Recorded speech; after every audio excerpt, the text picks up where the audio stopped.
पाशं सिरिपुरवन्दिमि पाशं सिरिपुरवन्दिमि पत्रं यत्र विहायसि प्रविपुले स्थातुं क्षणं न क्षमं तत्रास्ते गुणरत्नरोहणगिरि यो देवदेवो महान् चित्रं नात्र करोति यस्य मनसा दृष्टा पुरे सिरिपुरे सश्री पार्श्वजिनेश्वरो विजयते दिग्भाषिषां शासनम् पत्र टिके ना जहाँ अधर में गुण रत्नों का गिरिवर हो कितना विस्मय किसे नहीं हो पर चलो देख लो सिरपुर को देवों के भी देव पार्श्वजिन अंतरिक्ष में शांत रहे युगों युगों तक दिगंबरों का जिन शासन जयवंत रहे।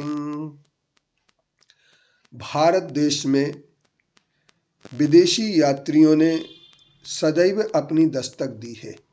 सर्वप्रथम सिकंदर के साथ अरस्तु का भतीजा शिवडो कल्लिस्तेनस भारत में आया था।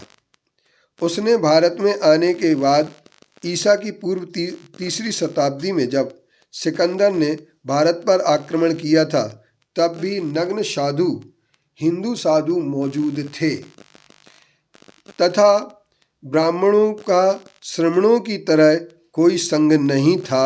यह बात अरस्तु के भतीजे शिवडो कल्लिस्तेनस ने अपने लेख में लिखा है और उनका कहना है उनके साधु प्रकृति की अवस्था में अर्थात नग्न अवस्था में नदी के किनारे रहते हैं, नंगे ही घूमते हैं और उनके पास न चौपाए हैं, न हल है, न लोहा है, न लंगड़ है, न घर है, न आग है, न रोटी है, न सुरा है, न गर्ज है।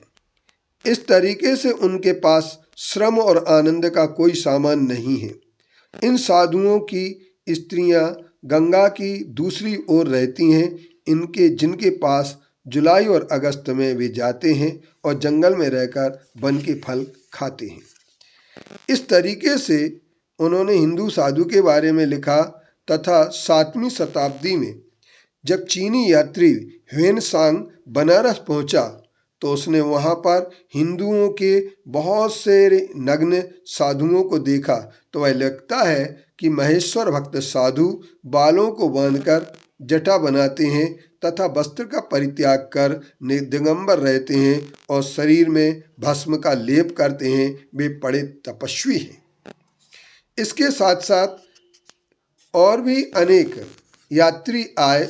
उन यात्रियों ने भारत में अनेक प्रकार की बातें देखी। 1851 में अरब देश के सुलेमान सौदागर भारत आया था। उसने वहाँ पर एक नग्न हिंदू साधु योगी को देखा था जो 16 वर्ष तक एक ही आसन पर स्थित था।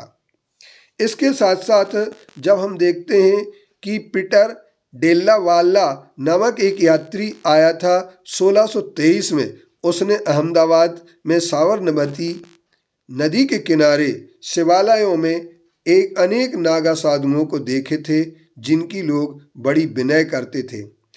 अभी भी प्रयाग के कुंभ मेला लगने वाला है जिस मेले में हजारों सन्यासी नग्न रूप से आकर के और अपनी साधना करते हुए गंगा के स्नान करके और अपने एक बहुत सुंदर सा रूप प्रस्तुत करते हैं।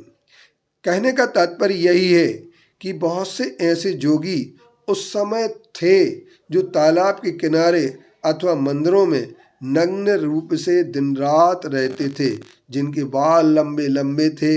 उनमें से कोई अपनी बाहों को ऊपर उठाए रहते थे, नाखून उनके मुड़कर धूनर हो चुके थे और जो छोटी छोटी उंगलियों के आधे के बराबर थे, सूखकर वे लकड़ी हो गए थे।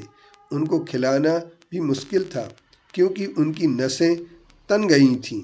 भक्तजन इन नग्नों की सेवा करते हैं और इनकी बड़ी विनय करते हैं। वे इन जोगियों से पवित्र किसी दूसरे को नहीं समझते हैं। इनके क्रोध से भी बेडब डरते हैं। इन जोगियों की नंगी और काली चमड़ी, लंबे बाल, सूखी बाहें और लंबे मुड़े हुए नाखून वे एक जगह पर ही उस आसन पर जमे रहते हैं जिसका हमने आपके लिए बताया है। यह उनकी हठ योग की पराकाष्ठा है। इन्हें परमहंस होकर यह न करते तो करते ही क्या।